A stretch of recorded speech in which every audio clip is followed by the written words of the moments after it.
Hello and welcome to this episode of Spotlight 2-9, sponsored by Horseshoe Casino Hammond, offering a premier gaming and entertainment experience in Northwest Indiana. Our guest today is coming in live from 5959 Broadway in celebration of this past weekend's 2A football state title, as the Andrean 59ers were able to beat Brownstown Central 7-0 in a dogfight to win the program's fourth state title in school history. Here to talk about it is someone who has been a part of all four state titles in one capacity or another, and is the head coach of the 59ers, Mr. Chris Skinner. Chris? Hello. What's up, sir? How are you doing today? I'm doing very well. Thank you for having me. This is an honor. Well, you've had a crazy week, I'm sure. Crazy couple weeks, really, right? The pressure going into the state game, and now the press and everything else. I saw Ben Novak had his presser yesterday, which is really cool. Going to IU. So tell us, A, how does it feel to win your fourth in some capacity, second as a head coach? Well, I guess the feeling in the immediacy of all of this is, a lot of pride. Obviously, proud of the effort and the way the game played out. For anybody that saw it, I think it was pretty obvious. The physicality, the intensity, like the tense game itself. So to win a game like that is pretty cool. But then also just, in totality of the entire season to finish it that way, all of the, the months of the off season and the grind of the season itself, it's rewarding in a way that is very difficult to describe, if I'm being honest. So yeah, all of that is great. And, now we get to enjoy some of these things that come along with it. But it never really stops. Like you said, last night, Ben Novak signed, so we had that. And, at some point we got to turn the page to 2026. But I can say, right now in the immediacy of it, it feels pretty good. There were some big moments in that game. I was able to watch it from home. It felt like you guys couldn't punch that thing in when you wanted to. And then their star middle linebacker left the game with his helmet popped off, and you guys were able to punch it in. Tell us a little bit about the tumult that was going on in that game as a head coach and what was going on in your head. Yeah, one thing that's great about the Andrean community is just like the support. So I heard from so many people leading up to the game, but after the game, one of the most common messages I received or people I talked to was just like the tension that people had watching it, whether they were there live or watching it on TV. Just, like you said, you're on the 1 yard line, you get stopped 3 plays in a row, you get stuffed on 4th down, and it's like, I can imagine people walking around the living room like, oh my God, what's happening here? So, but in the moment, I promise you, like, nobody on the sidelines felt that way, right? It was just about, okay, like, what's the next thing we have to do? So as an offense, what's the next thing we have to do to make sure when we get the ball back that we're moving the ball into scoring position? Defensively, what is it that we need to do to make sure that we're continually reading our keys? What curveball might they throw at us next? So there's a couple of things that we went into the game, on defense, making sure that we were always on top of them. One of them was their player number 1 was their most explosive player. So like, what might they do with him to try to, for themselves, get into scoring position? So I promise that was really kind of all that the focus was. And, it was tense literally until the clock hit 0. Because there was no moment to really breathe or, to get caught up in what had happened previously. It was all about, okay, we have to stay on task to make sure we see this thing through to the finish line.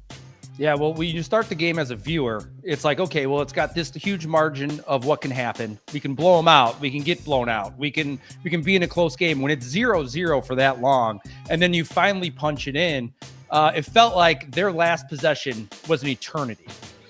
Yeah, especially because that first play, they throw a pass to a play that we had prepped all week for. Again, their best player, number 1.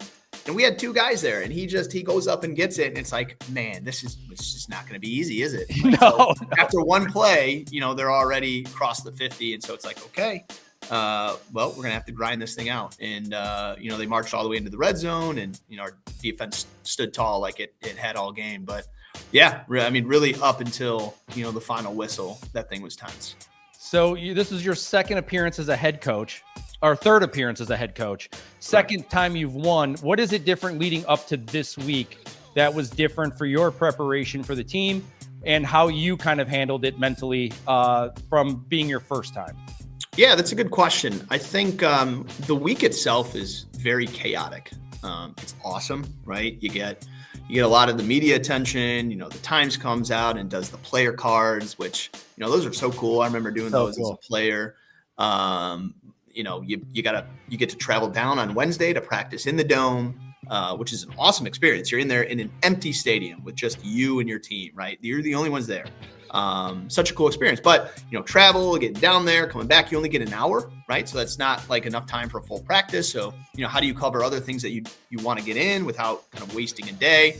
So all of that is to say, it's very, it's awesome. It's a great experience, but you don't want to get caught up in all that other stuff, right? Because, I've been on the losing end of that as a player, an assistant coach, and as a head coach. And it's like, we were talking offline, to get to this point, right? Such a successful season. But if you ended on a loss, it's just like that is going to eat away at you more than you could ever imagine, right? And so, having been on that as a player and a coach, and, for much of our coaching staff as well in 22, is like that was the priority for us. It's like, okay, well, let's find some time for these kids to enjoy it, but let's also not forget what it feels like to be on the other side of that.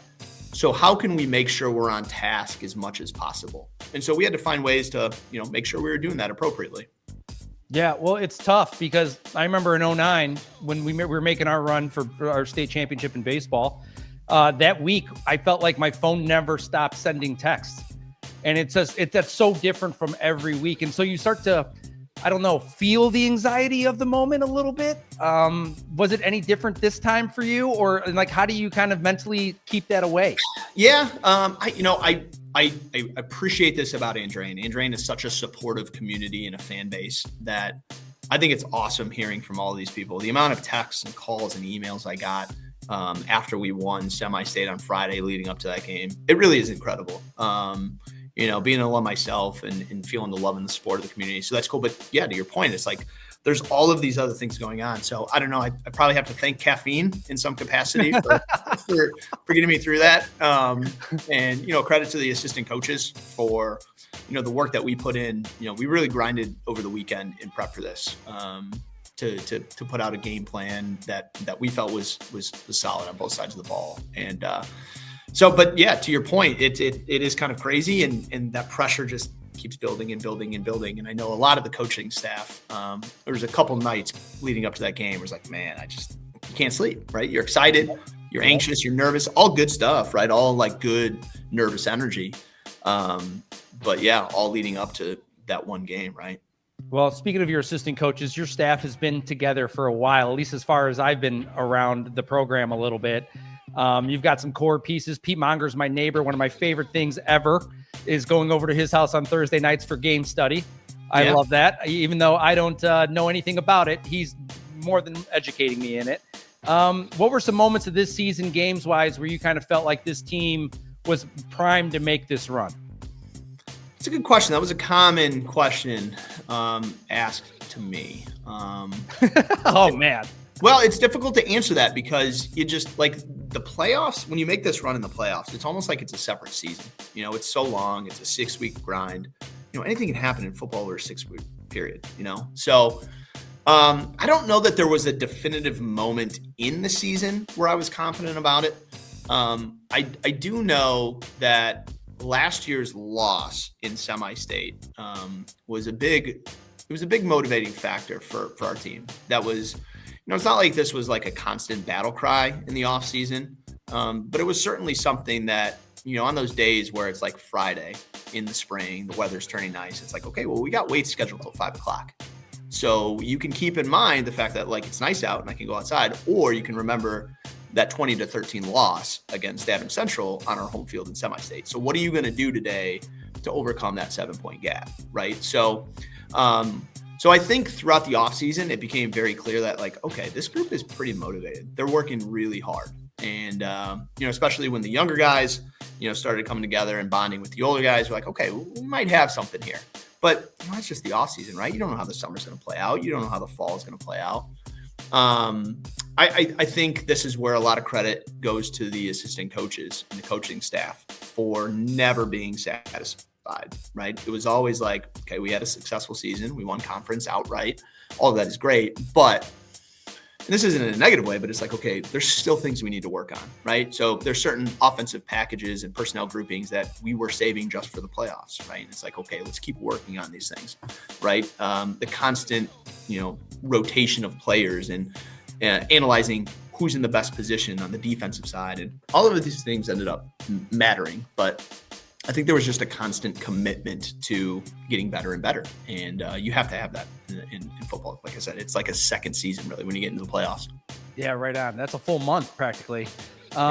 So I was going to ask you too, you mentioned your younger guys coming together at one point. You've got a pretty good class or group coming back for next year. You move up to 3A with the qualifier.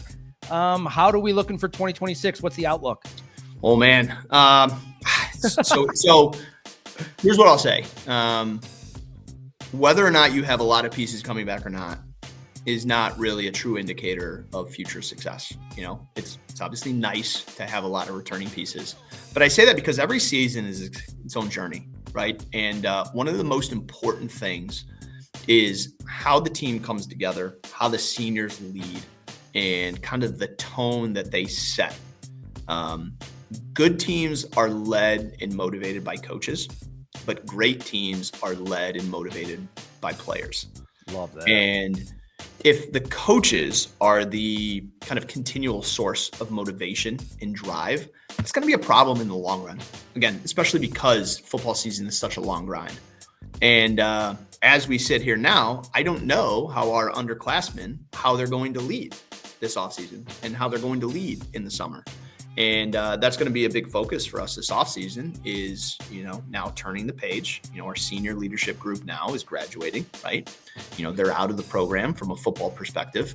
And so we have to start, developing that new leadership front. And I've been doing this long enough to know that matters a lot. And it's not just about talent. It's about bringing it all together to maximize that talent. And that's got to come from within. That's got to come from the players. And so we're going to do, as best we can this offseason to develop that in time for June and July. Was your senior leadership really solid this year? It was good. So this was, and I told them this leading into the summer, that I felt that was a weakness of our group. So our 2024 senior leadership group was really good. They were fantastic. That was one of the things I was most proud of last year's team, is how our seniors brought everybody together. And so our current seniors who are juniors on that team, not many of them played a significant role in that. And throughout the off season, I just didn't feel like, I don't know, I felt like there was more to be done on that front. And so, I was very honest with them in our first meeting. I can't remember if it was in March or April, where we started to really focus on themes for the upcoming season. I straight up told them, I said, I feel like you guys have not done a good job of taking on this responsibility.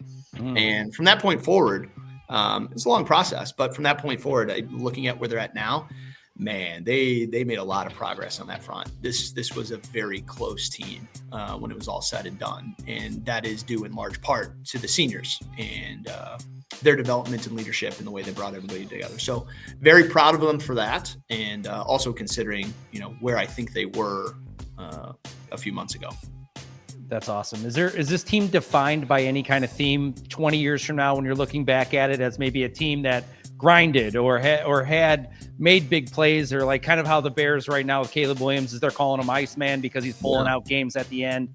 Is there any kind of theme that you can point to that you're going to always kind of think back on this team fondly on? That's a great question. I would like to think this group was pretty relentless in their energy and physicality, the way they played the game. I got a lot of comments throughout the year about the physicality of this group. And, obviously that means two things. So like on the actual physical side, right? Strength and power and the way you play the game with technique, that's one thing. But it's also a mindset, right? Like football is a physical sport, right? So you have to be mentally committed to playing the game in a physical manner. That has nothing to do with size or skill or technique, right? It's all about your effort and your intensity.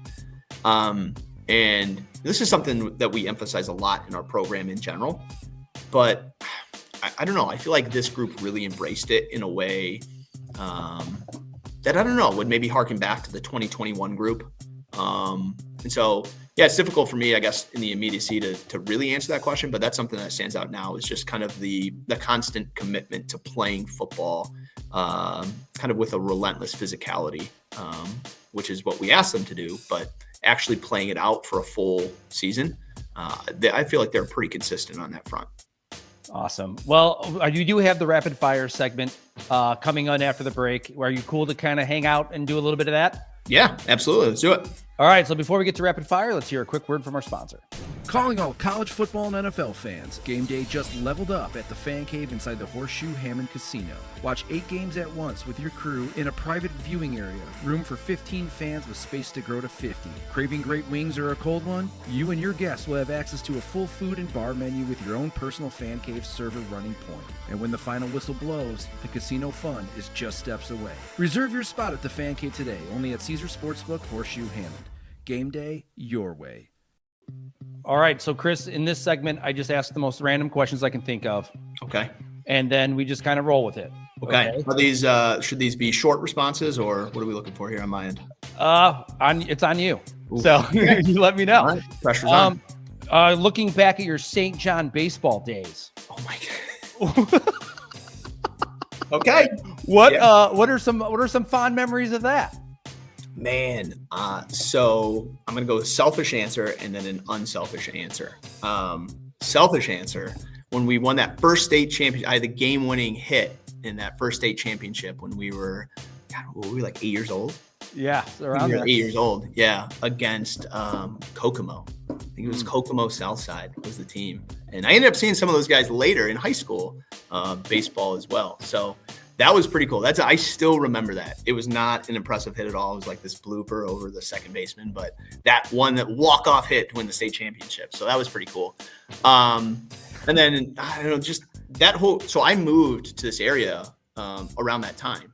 So, like, what was cool for me is baseball, and that group in particular, that was, like, the first group to kind of, like, embrace me as, like, coming to this area. And so that was pretty cool because, we moved from Tennessee and we didn't know anybody in this area. So, St. John baseball, those are great memories. A lot of guys that, still see and talk to today. Awesome. Well, you guys were so good at that age. My brother, for those at home, was on at least the first half of those teams. Yeah. And it was just great watching you guys play. You guys were all so mature at that age. And I feel like when you get to 12, it's a race to puberty anyway. Yeah. Yeah, that's true. But you guys were great. It was fun watching being 5 years older. So I got another one for you. So you were a baseball player and also football player. Had a chance to win state in both of those. What made you kind of lean more towards football as a coach than baseball? That's a good question. I've kind of always appreciated the complexity of football. There's so many moving parts. I truly believe it's the ultimate team game. I'm a math science guy. I teach biology, physics. I have an engineering course that I'm teaching this semester. So I guess my brain's always kind of worked that way. Not that there's not complexity in baseball, but there's many aspects of baseball where it's kind of it's pitcher versus batter, right? And then when the ball is in play, it might be third baseman to first baseman or whatever, right? So I love baseball. That's not to diminish it in any way, but I guess I've just always been kind of attracted to the complexity, the schemes involved with football. And then there's also kind of like, I'm not a big guy by any means, but like I've always liked the kind of the emotional intensity, the physicality of football, and the way that draws some energy out of you in a way that maybe is a little bit different from baseball. I always felt like those two sports complement each other very well because they're kind of different in the mental approach and then the physical approach as well. So I always found it to be a good balance for me to play both of those sports. But I guess that's what ultimately led me to football. Awesome. What was your what kind of classes did you have today, and what was your favorite lesson you taught? Ooh. So in my engineering course, they're developing a website, a personal website. AP Bio, we went over our Unit 3 exam, which was on metabolism, so not super exciting. Just covered mitosis. We're getting into mitosis, so we talked about interphase, G0, G1, S phase, G2. So got a question at the end of class about cancer cells. So that's always an interesting kind of real world topic. So didn't quite get into it, but getting into an interesting real world topic. So I'll go with that one. Awesome. I remember the one time I was in your class with the Big Shoulders Fund a couple years ago. I really, as a 42-year-old, 41-year-old, had no idea that most plant life breathe carbon. Oh, Until that class. That shows you where I'm at. Yeah. Yeah, that's kind of like a core tenet of photosynthesis in plants. That's why I was in the hallway. That's why my biology teacher in high school yelled at me for talking too much most of the time. That makes sense. That checks out. So last one, Bears-Packers this weekend. Big game. Where are you going? Gotta go Bears, right? They're on a roll right now. What's your final? Oh, man. It'll probably be a close game. Let's go 27-24, and let's end it with a walk-off field goal for the Bears. Second time in 2025 that would have happened. So beautiful. Coach Chris, congratulations on number 4 for you. Number 2 as a head coach. Thanks for coming on. I know you're busy. Appreciate it. Yes, sir. Thank you. I appreciate it. We'll be in contact, man. Take care. Thank you. You too. Later. So thanks for watching this episode of Spotlight, and make sure to check out some of the events going on at the venue at Horseshoe Casino Hammond, including Cedric the Entertainer this Friday, Public Enemy on December 27th, and I Love the 90s featuring Vanilla Ice, Color Me Bad, Naughty by Nature, Rob Bass, Tag Team, and if you can believe it, even more on January 23rd. To find out about all things happening in the region, go to the Times website at nwi.com or on their socials, and please check out our Eat Local 219 app, both on iTunes and Android. New episodes drop every week on Thursdays, so be on the lookout. Thanks again for watching, and have a great weekend.